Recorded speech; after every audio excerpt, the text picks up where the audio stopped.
Welcome to Jhonna Unfiltered, and this is it, Video 16, the final video in the MBTI series. Today we're talking about ESFP, also known as the entertainer. Before we get into it, let me say what I always say at the start of these videos.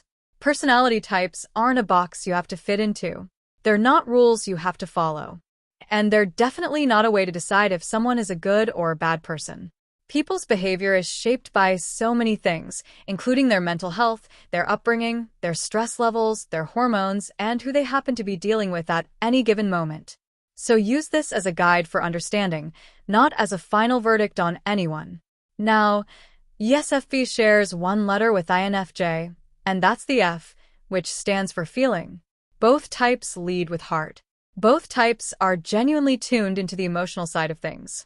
But beyond that one shared letter, these two types are quite different in how they move through the world, and that difference creates a dynamic that's genuinely interesting to explore.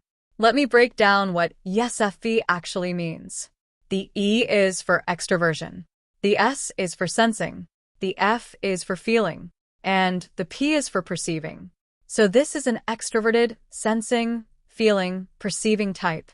The entertainer name fits well, because these are people who are naturally expressive, spontaneous, and deeply attuned to the people and experiences around them. They don't just participate in life. They genuinely enjoy it, and they tend to bring others along for the ride. Let me get into the main traits.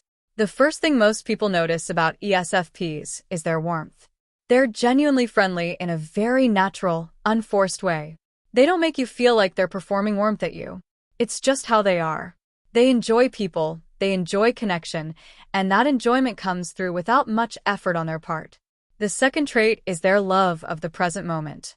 ESFPs aren't thinking about tomorrow's schedule or replaying last week's conversation. They're here, right now, fully engaged with what's happening in front of them. This makes them incredibly fun to be around because they're not distracted or distant. They're actually with you. The third trait is their expressiveness. They wear their feelings openly. They laugh freely, they get excited easily, and they don't have much of a poker face. What they feel, they show. This can be incredibly refreshing in a world where a lot of people are guarded and hard to read. You always know where an ESFP stands emotionally. The fourth trait is their creativity and love of experience. They're drawn to music, fashion, food, travel, performance, and anything that engages the senses. They experience life through what they can see, hear, taste, and touch, and they genuinely find beauty in a lot of places that other types might overlook. What are their real strengths? Their ability to make people feel included and comfortable is probably their most significant strength. ESFPs don't just tolerate social situations. They thrive in them, and they have a way of making everyone around them feel like they belong, like the gathering is better because they showed up. That kind of social generosity is something not every type can offer. Their adaptability is another real strength. They don't need a rigid plan to function. In fact, plans feel a little suffocating to them. They're at their best when they can respond to what's happening in real time, and they're usually pretty good at it. They pivot easily, they improvise naturally, and they often come up with solutions on the spot that more deliberate planners never would have thought of. Their emotional attunement is also genuine. Because they're feeling types, they pick up on the emotional atmosphere of a room. They notice when someone is off, when the energy has shifted, when someone needs to be checked on. And they respond to those signals with natural warmth rather than calculated strategy. And their enthusiasm for life is contagious. ESFPs bring an energy to ordinary moments that makes things feel more alive. A simple dinner with an ESFP in the group feels different from the same dinner without one. That's a real gift, even if it's a hard one to quantify. Now the weaknesses, because honesty matters here too. One of the biggest challenges for ESFPs is their avoidance of anything uncomfortable. They don't like heavy conversations, difficult emotions, or situations that require them to sit still with something painful for an extended period.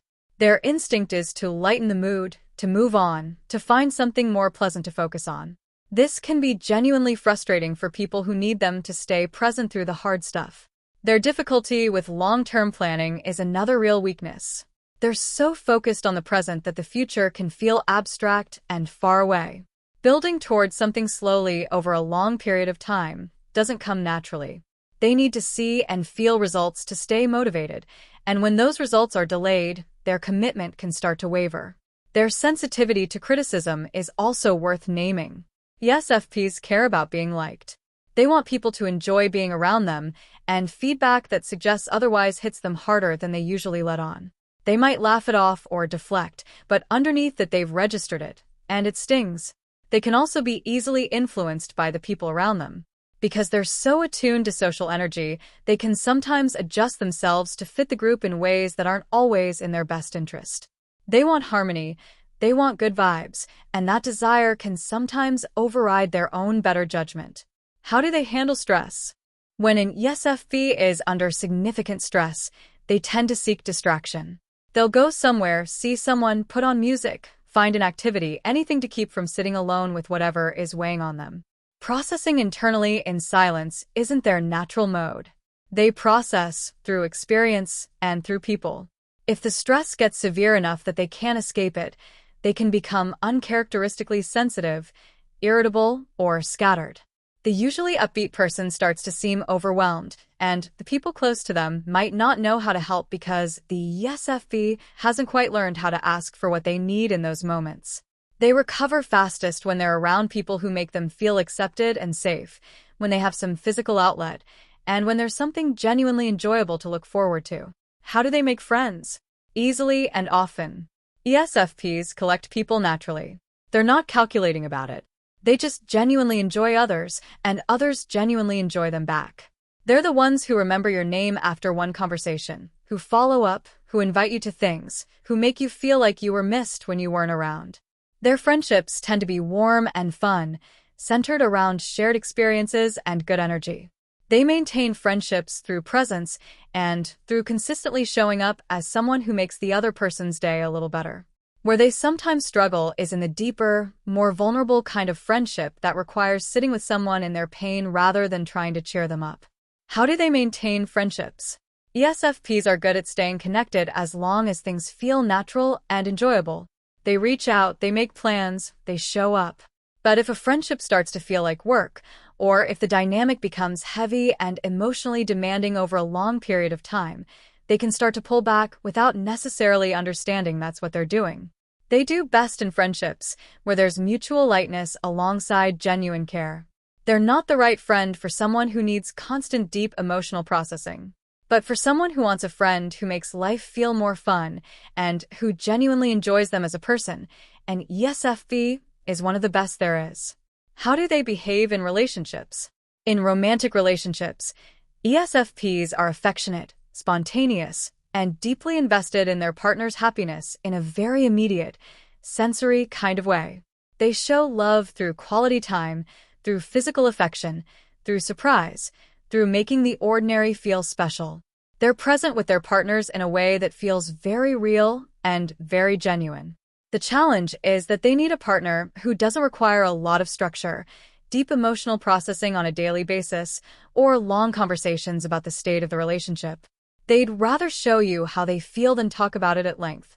A partner who understands that and doesn't take the emotional lightness as a sign of shallow caring will find someone who is devoted in their own very real way. They also need freedom. Being in a relationship that feels controlling or that doesn't allow them to be social and spontaneous makes them genuinely unhappy. They're not people who thrive in isolation, even with a partner they love. How do they handle conflict? Not well, and not naturally. ESFPs would genuinely prefer that conflict just didn't happen. They don't like tension. They don't like the feeling of someone being upset with them. And their first instinct when conflict arises is often to deflect, to make a joke, to change the subject, to smooth things over without actually addressing the issue. When they do engage with conflict directly, they're usually coming from a very emotional place. They feel things first and think about them later, which means in the middle of a conflict they might say things that reflect how they feel in the moment rather than what they've thought through. This can escalate things in ways they didn't intend. The most effective approach with an ESFP in conflict is to be warm, patient, and not make them feel attacked. If they feel like they're being judged or cornered, they'll shut down or get defensive. But if the conversation feels safe, they can actually be quite open and genuine about what happened. What are their common interests? ESFPs are drawn to anything that's experiential and sensory. Music is a big one. A lot of ESFPs have a deep connection to music, whether that's listening, dancing, or performing. Fashion and personal style are often important to them too, not out of vanity but because how they present themselves is part of how they express who they are. Travel, food, social events, performance, and anything that involves being physically engaged with the world around them all tend to show up in their interests. They also often have a genuine love of animals, particularly because animals are present, warm, and uncomplicated in the way that social situations sometimes aren't. What careers suit them? ESFPs tend to do well in careers that involve people, creativity, and some variety in their daily experience. Performing arts, event planning, teaching younger children, nursing, physical therapy, hospitality, sales, social media, and content creation are all common fits. They need work that keeps them engaged with the world around them and that lets them feel like they're genuinely contributing to someone's experience in a positive way. They struggle in environments that are highly repetitive, isolating, or that require long stretches of solitary, detail-heavy focus. Anything that cuts them off from human interaction for too long will drain them faster than almost anything else. Now, from my perspective as an INFJ, the shared F is real common ground between us. Both of us lead with feeling. Both of us care about people's emotional experience. Both of us notice when someone is struggling, and both of us want to respond with genuine care rather than just going through the motions. What I genuinely appreciate about ESFPs is the warmth. It's not performed. It's not strategic. It's just who they are. And in a world where a lot of warmth is actually surface level, the kind that an ESFP brings tends to feel real. I also appreciate their ability to be fully present. As someone who is often somewhere in my head processing something that happened a week ago or preparing for something that might happen next month, being around someone who is genuinely here right now has a grounding effect that I actually need sometimes. What I find harder is the depth gap. As an INFJ, I'm always looking for what's beneath the surface. What someone really means, what's unspoken, what the deeper pattern is. ESFPs tend to live on the surface in a way that's genuine and enjoyable, but doesn't always go where I want a conversation to go. The avoidance of difficult things can also be frustrating for me. I don't shy away from hard conversations. I think they're necessary. Being around someone who consistently lightens or deflects when something serious needs to be addressed can feel like we're never quite getting to what actually matters.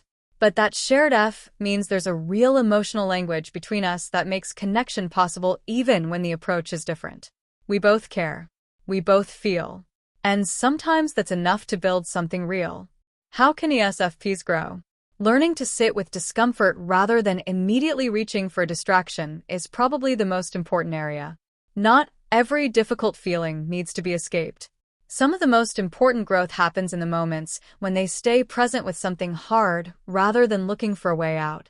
Developing more consistency in their commitments is also worth working on. Not because spontaneity is bad, but because some of the most valuable things in life require showing up even when it's not exciting anymore. And learning to be honest about what they need when they're struggling, rather than performing okayness and hoping someone notices, makes their relationships significantly more genuine and more supportive. ESFPs bring something to the world that's genuinely irreplaceable. They make life feel more alive. They make people feel more seen in the moment. And they carry a kind of joy that doesn't feel forced or fake. The work is making sure that same aliveness extends inward and that they give themselves the same quality of presence that they so naturally give to everyone else. Before we close, I want to ask you something. This is the last type in the series, so I'm genuinely curious. Out of all 16 types, which one did you find most interesting or most relatable? And if you're an ESFP, what's something about your type that you wish people understood better? Leave it in the comments. I'd love to hear from you. Thanks for watching. If this video resonated with you, please consider hitting the subscribe button. I want to be upfront and share that I use this text-to-speech voice to tell my stories because as a full-time ESL teacher, I have to be very careful with my vocal cords. Managing vocal nodules means I have to save my voice for my students, but I didn't want that to stop me from sharing these unfiltered thoughts with you. I'm Jhonna, and I'm currently working toward my goal of 1,000 subscribers so I can finally monetize this channel and turn this passion into a sustainable part of my future. This is my diary of solo living here in the Philippines, and your support, whether through a comment or a sub, helps me keep this channel growing. If you would like to help out even more, you can check out the buy a treat for my pets link in the description. My dogs definitely appreciate the love. Make sure you are subscribed so you don't miss the next update. Thank you for being such an important part of this journey. I'm Jhonna, and I will see you in the next one.